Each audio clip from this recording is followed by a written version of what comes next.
20 अक्टूबर 1962 सुबह 5:14 पर एक चीनी मोर्टार भारतीय चौकियों पर गिरता है और फिर लगातार मोर्टार से हमला होता है।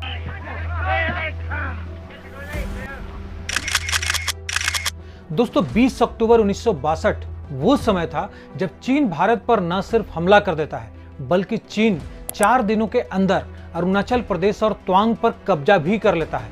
यहां तक कि चीनी सेना तेजपुर असम तक पहुंच जाती है। इसके बाद 3 हफ्ते तक कोई खास लड़ाई नहीं होती और बातचीत शुरू हो जाती है। चीन भारत के सामने अपनी सेना को 20 किलोमीटर पीछे ले जाने को कहता है, जिसे भारत सरकार यह कहते हुए खारिज कर देती है कि चीन पहले ही 60 किलोमीटर अंदर आ चुका है, अब हम इसके भी 20 किलोमीटर पीछे चले जाएं। चीन के प्रस्ताव को न मानने पर 14 नवंबर को युद्ध फिर से शुरू हो जाता है और 7 दिनों के युद्ध के बाद 21 नवंबर 1962 को चीन एक तरफा युद्ध विराम की घोषणा कर देता है। जाहिर था कि चीन भारत से जंग जीत चुका था, जिसमें भारत के 1383 सैनिक शहीद होते हैं, 1696 लापता हो जाते हैं, 548 से 1047 घायल होते हैं और 3968 युद्धबंदी होते हैं। वहीं चीन के 782 सैनिक शहीद होते हैं और 1697 घायल हो जाते हैं। लेकिन दोस्तों कैसे चीन भारत से अक्साई चीन ले लेता है, इस वीडियो में हम यही समझेंगे।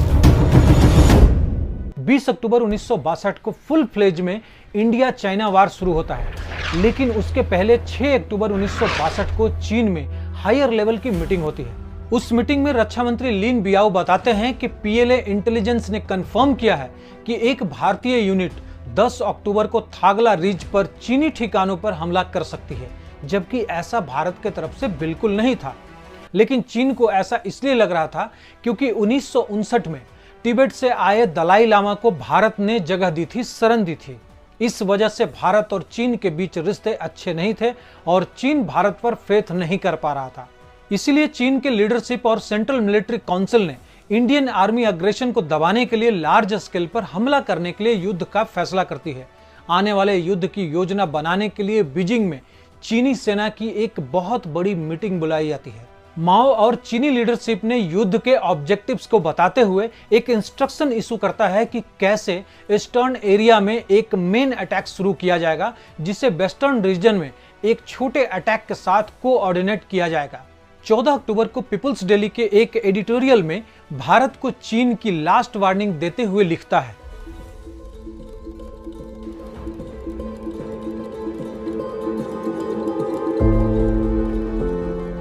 इसके बाद मार्शल ल्यू बोचेंग ने युद्ध की स्ट्रेटजी तैयार करते हुए 16 अक्टूबर को इस बार प्लान को मंजूरी दे दी और 18 तारीख को पोलित ब्यूरो द्वारा 20 अक्टूबर के लिए planned self defence counter attack के लिए फाइनल अप्रूवल दी गई। चीनी सैनिक 20 अक्टूबर को नामका चू नदी के साउथ कोस्ट पर हमला करते हैं। वहां भारतीय सेनाएं कम संख्या में थी और उनके सपोर्ट के लिए सिर्फ एक अंडर स्ट्रेंथ बैटालियन थी, जबकि चीनी सैनिकों के पास नदी के उत्तरी किनारे पर 3 रेजिमेंट तैनात थे। भारतीय सैनिकों को उम्मीद थी कि चीनी सेना नदी पर बने 5 पुलों में से एक को क्रॉस करेगी और इसीलिए उन्होंने उन क्रॉसिंग को डिफेंड किया, जबकि पीएलए ने नदी को पार किया जहां पर पानी बिल्कुल कम था। उन्होंने अंधेरे की आड़ में नदी के भारतीय कब्जे वाले दक्षिण किनारे पर बैटालियंस फॉर्म किया और हर एक बैटालियन को राजपूतों के हर एक ग्रुप के खिलाफ डिप्लॉय किया गया। 20 अक्टूबर 1962 सुबह 5:14 पर एक चीनी मोर्टार भारतीय चौकियों पर गिरता है और फिर लगातार मोर्टार से हमला होता है। इसके साथ ही चीनियों ने भारतीय टेलीफोन लाइनें भी काट दी सो दैट कि फोर्सेस हेडक्वार्टर से हेल्प ना ले सकें। सुबह लगभग 6:30 पर चीनी सैनिक पीछे से एक हमला कर देती है। 20 अक्टूबर को चीनियों ने आसानी से चिपचैप वैली, गलवान वैली और पैंगोंग झील पर कब्जा कर लिया। वेस्टर्न फ्रंट पर भारतीय सैनिक खुद को बचा नहीं सके। इन चौकियों पर तैनात अधिकांश भारतीय सैनिकों ने काउंटर रिएक्शन किया, लेकिन या तो मारे गए या बंदी बना लिए गए। हमले के बाद गलवान घाटी पूरी तरह से शांत हो गया। 22 अक्टूबर को सुबह 12:15 पर पीएलए मोर्टार ने मैकमोहन लाइन पर बॉलोंग पर गोलीबारी की। लगभग 400 पीएलए सैनिक ने भारतीय पोस्ट पर हमला किया। इनिशियल चीनी हमले को एक्यूरेट इंडियन मोर्टार फायर द्वारा रोक दिया गया, लेकिन चीनियों ने दूसरा हमला कर दिया। भारतीय उन्हें 4 घंटे तक रोके रखने में कामयाब रहे, लेकिन चीनियों की संख्या ज्यादा थी, इसीलिए उन्हें पीछे हटना पड़ा। दूसरी तरफ चीनी सैनिकों ने त्वांग पर 3 तरफा अटैक किया, जिसे भारतीयों ने बिना किसी काउंटर रिएक्शन के खाली कर दिया।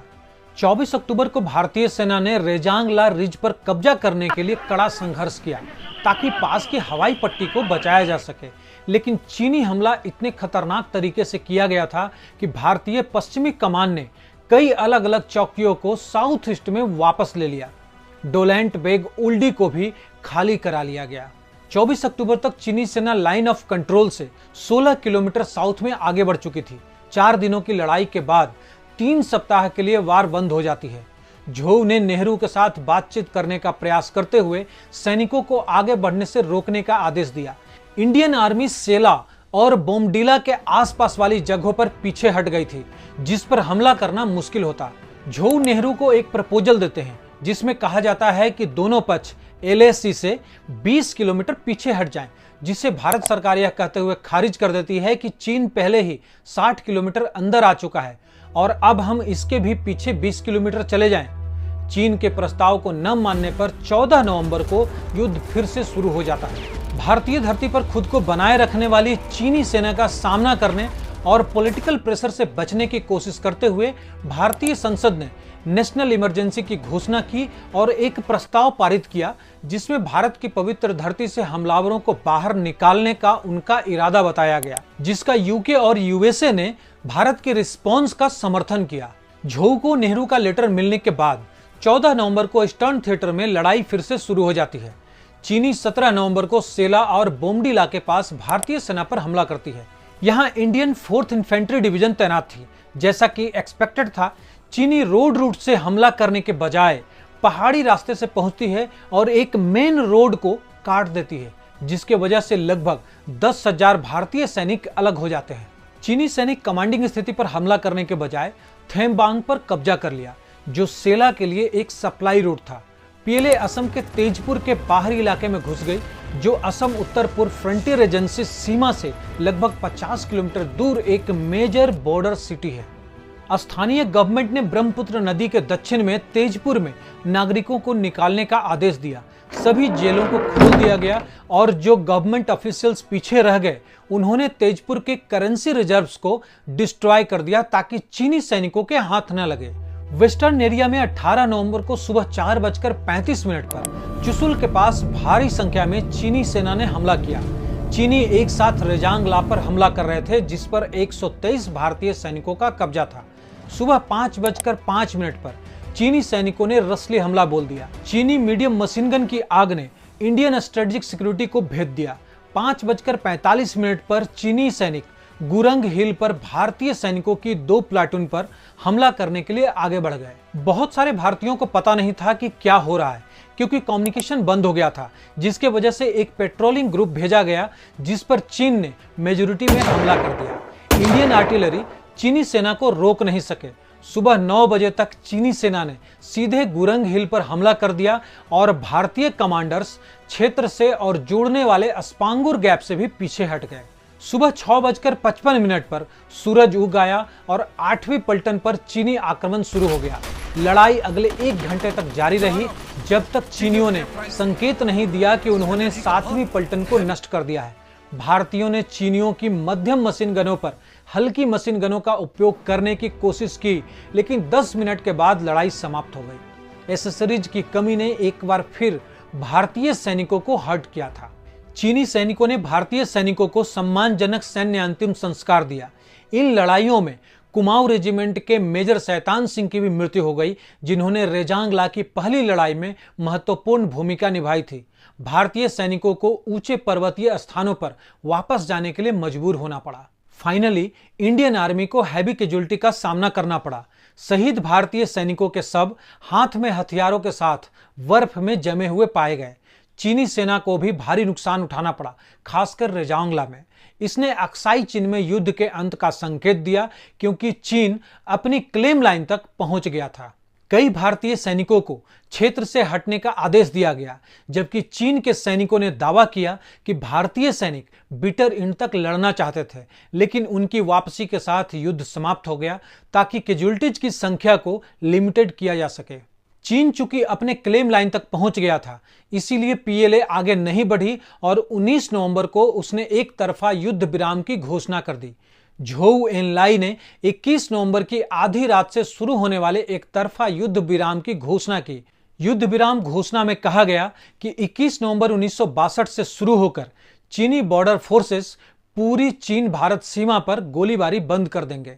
1 दिसंबर 1962 से शुरू होकर चाइनीज बॉर्डर फोर्सेस 7 नवंबर 1959 को चीन और भारत के बीच मौजूद वास्तविक नियंत्रण रेखा से 20 किलोमीटर पीछे की स्थिति में चले जाएंगे। झोउ ने पहली बार 19 नवंबर को भारतीय प्रभारी डी अफेयर को युद्ध विराम की घोषणा दी थी, लेकिन 24 घंटे के बाद तक यह दिल्ली तक नहीं पहुंच सका।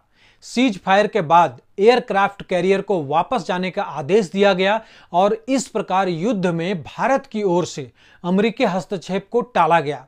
संयुक्त राज्य वायुसेना ने नवंबर 1962 में भारत के लिए सप्लाई भेजी, लेकिन कोई भी युद्ध जारी रखना नहीं चाहता था।